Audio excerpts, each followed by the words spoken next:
Greetings, this is William Jackson. Welcome to My Quest to Teach. In this episode, I wanted to cover a very sensitive subject addressing the Trayvon Martin trial and the not guilty verdict for George Zimmerman.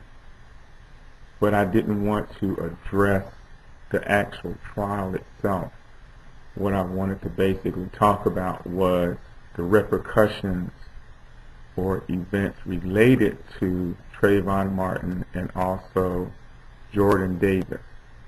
I think these two events represent a paradigm shift, or should represent a paradigm shift for the black community, and not just the black community, but communities of color, because it represents how the legal system does work, and that there are certain injustices that are happening and going on. A lot of people that weren't familiar with the justice system did learn a lot about the proceedings, how it's carried through, the roles and duties and responsibilities of a jury, also that of judges, attorneys, district attorneys, and the whole legal process. Even though there were attempts to have a jury made up of the peers of the representatives of both parties, unfortunately, in my opinion, the peers represented George Zimmerman, but not Trayvon Martin. And in my opinion, there were some discrepancies, there were some misleading information, and there was also some manipulation as well. And I don't think totally the trial was based on race, but race was a guiding part or a great influence in the part of that trial. And I think people should be very cognizant and aware now of how the juvenile justice and the adult justice system works, and to educate themselves, and parents educate your children as well on the process. Many people feel that the system is unjust to people of color, not just blacks, but other people of color, and there's different opinions about that. But my take as a parent and my take as an educator is that there are many injustices going on, even inside the black community, and those need to be addressed. If blacks allow themselves to be called out their names, of course other people will call them out their names. If blacks disrespect their children and disrespect their wives and disrespect their girlfriends and disrespect their parents, then others outside of the community will as well disrespect them. I heard a phrase, or I learned of a phrase called black racism during the course of this that people talked about, and it was very unsettling to hear blacks say that there is black racism in relation to how blacks can just kill each other without any emotional attachment. How blacks themselves discriminate each other by not supporting black businesses or not supporting those people that are doing positive things in the community. People are not supporting black teachers in the classroom as they try to teach all students, but particularly as they try to teach black students that are being challenged or that have different types of challenges. And as a black teacher, and as a black man, and as a black parent, there are many elements that need to be corrected in the black community. There are many black teachers that are teaching in predominantly black schools that want to be there, that want to assist students, not just black students, but all students, and that would like parental support and that would like support from the community. But unfortunately, in some cases, they don't get that support in the way that they desire or the way that they need. My blog that I wrote was not intent to criticize the black community or criticize the white community, but just to highlight where improvement can be made in the communities that we reside in.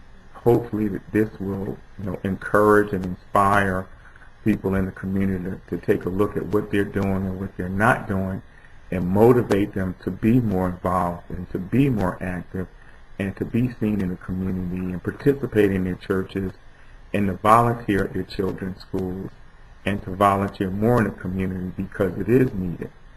Blacks have gained so much in different industries, different areas.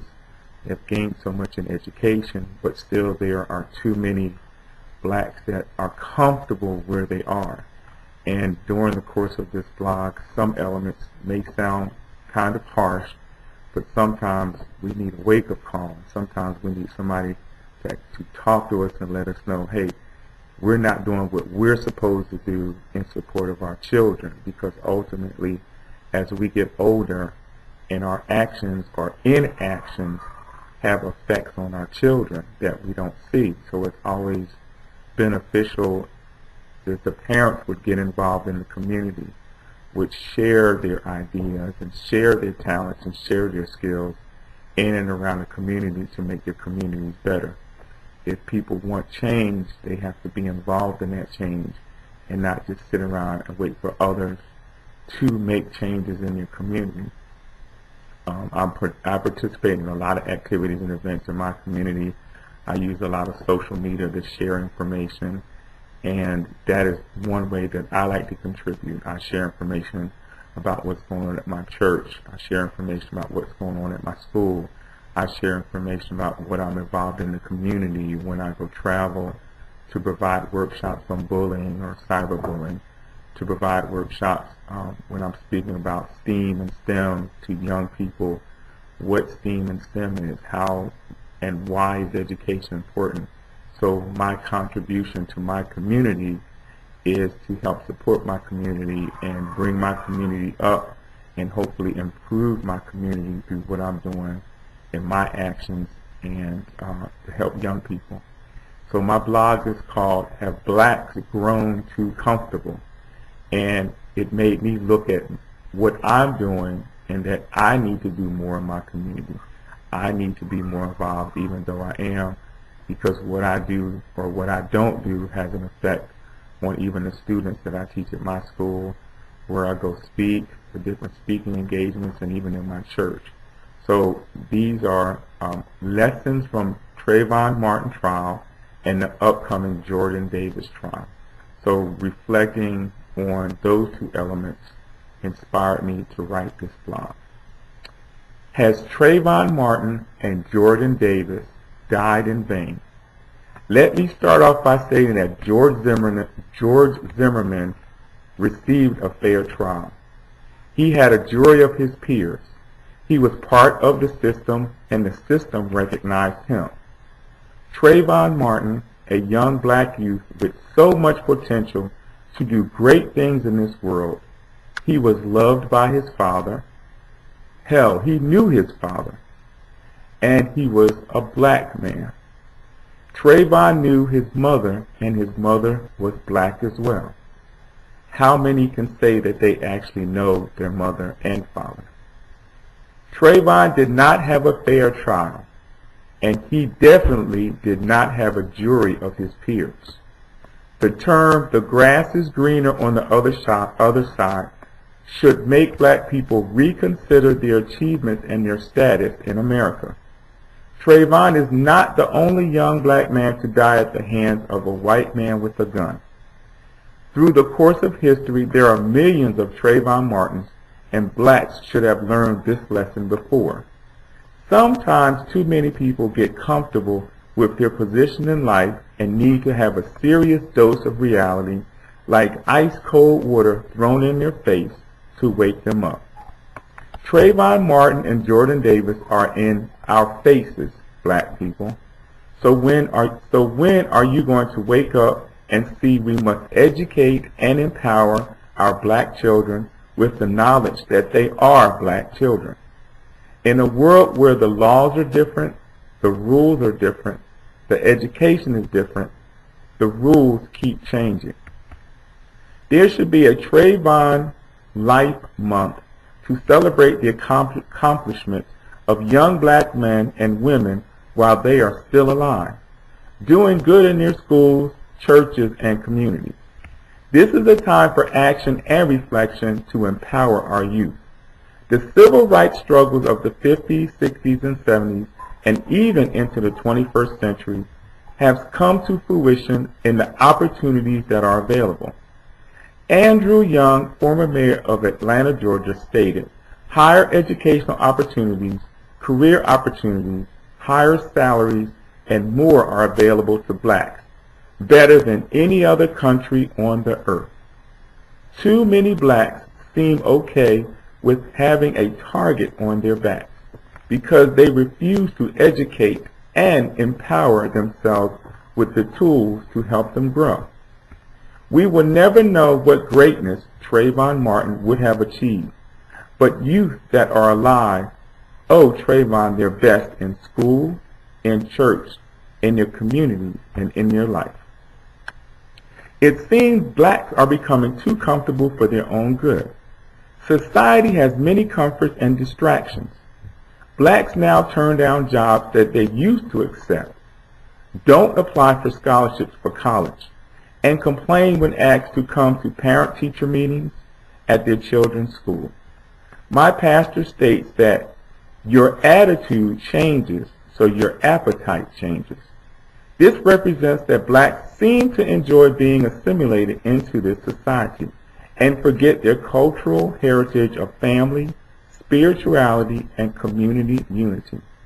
Instead of embracing each other, we sometimes seem to stab each other in the back.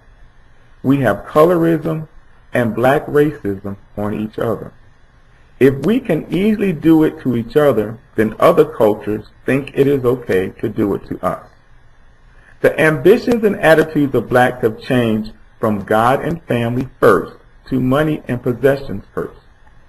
Too many blacks wait on the government to provide basic living support, sitting at home waiting for assistance. The troubling aspect is that generational slavery comes when children reflect the ideologies of waiting on checks and food stamps. Their will to improve themselves is slowly drained by parents that accept their status as dependents on a government that generally sees them as economic fodder, societal waste, and now targets for bullets. We kill each other so others think it is okay to kill us. How many deaths have occurred in black neighborhoods since the Trayvon Martin trial? Many blacks want to make changes, but unfortunately, it cannot take one person. It must take a community that is willing to sacrifice time, energy, and participation. Not necessarily money, because we all struggle in that area. But why can't we donate a certain amount of time to help in situations and circumstances and be consistent? The civil rights movement has opened so many doors, blacks seem to have forgotten the sacrifices, deaths, lynchings, beatings that occurred to give blacks opportunities to compete. Educational advancement and career choices once thought of as unobtainable are now available. Too many black youth make the excuse that math and science are too hard. Public education in the United States is still the best in the world. Blacks used the Bible to learn to read, copied scripture from the King James Bible to learn to write. Today, too many youth cannot tell you the books of the Bible and who David and Goliath are. Parents are not reading anything. Trayvon Martin's death should encourage the value and empowerment of life and education. He did not attend his graduation, so to honor his memory, every black child should graduate from high school for years to come. If not, what is the excuse now? The question is, are blacks too comfortable?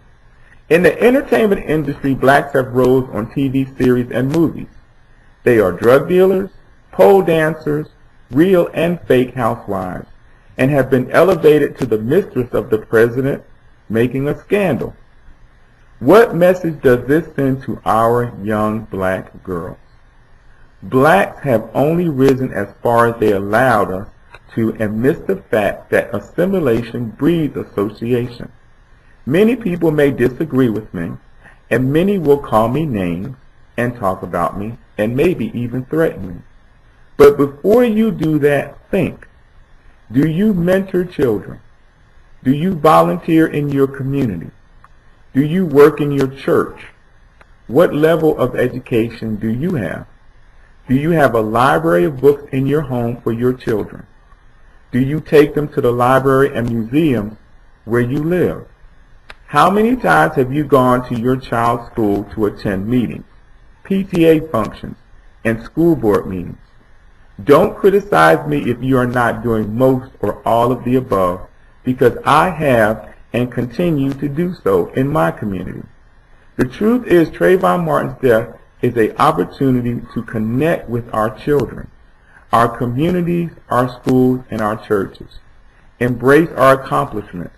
Honor those that have lost their lives like Jordan Davis and others. Encourage you to forge ahead for future accomplishments. The grass is not always greener on the other side when you allow yourself to be assimilated. Blacks have not fully arrived. They just have the perception of arrival and the deception of total equality. As the Borg have stated on Star Trek The Next Generation, assimilation is inevitable. There are too many youth assimilated into the prison system. Too many single black mothers assimilated into the welfare system. Too many black youth assimilated into special education systems. Too many black men assimilated into lack of education and unemployment systems.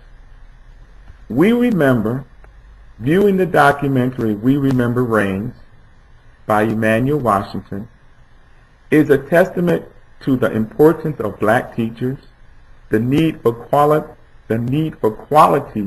black male and female teachers, the value of black parents that give a damn about their children. It shows the changes that blacks went through, even back in those days. Societal influences, we are in a time of change, but blacks have to decide if it is for good or bad. No amount of government funding can save a community that embraces ignorance, cultural death, and self-destruction. No amount of government funding can save a community that embraces ignorance, cultural death, colorism, black racism, and self-destruction. Are blacks too comfortable? Statistics tell a disturbing story. What are the solutions with blacks making 13.5% of the total population and slowly increasing? 64% of black households are single parents. Not many students graduate high school and go on to receive higher education. 1.2 million blacks, 25 and older, have advanced degrees. Even less are seeking opportunities for increased education. A paradigm shift is here, named Trayvon Martin and Jordan Davis. Will blacks continue to be assimilated or break free to their destiny of greatness? And I just wanted to emphasize that this blog is intended to motivate people to do better in their schools, in their communities, in their homes, in their churches. There needs to be more and consistent involvement when groups are formed or organizations are formed to help the community, not to hinder the community. If they're emphasizing educational resources, economic empowerment, political opportunities to participate, those are beneficial to the community and must be supported. And we cannot allow people all the time from outside our community to come into our communities to make changes. It must happen within. The terms colorism, black racism are harsh terms, but we have to look at what we're doing to each other in our communities. We're moving into communities where we don't know our neighbors. In many cases, people don't want to be bothered. They don't want to speak to you. They don't want to say good morning. They don't want to say good afternoon. But there was a time in history where blacks spoke to each other every day. They made an effort to say good morning. They made an effort to say good afternoon. They made an effort to speak. They made an effort to make sure that their communities were safe and their communities were clean. So the emphasis is on the betterment of us as a people so that tragedies will diminish, not increase. Jordan Davis and Trayvon Martin are tragedies that happen in our communities, and we must forge ahead not to allow that to happen again, but to fight it not with physical violence, but with economic and educational resources and stabilizing our communities. Thank you.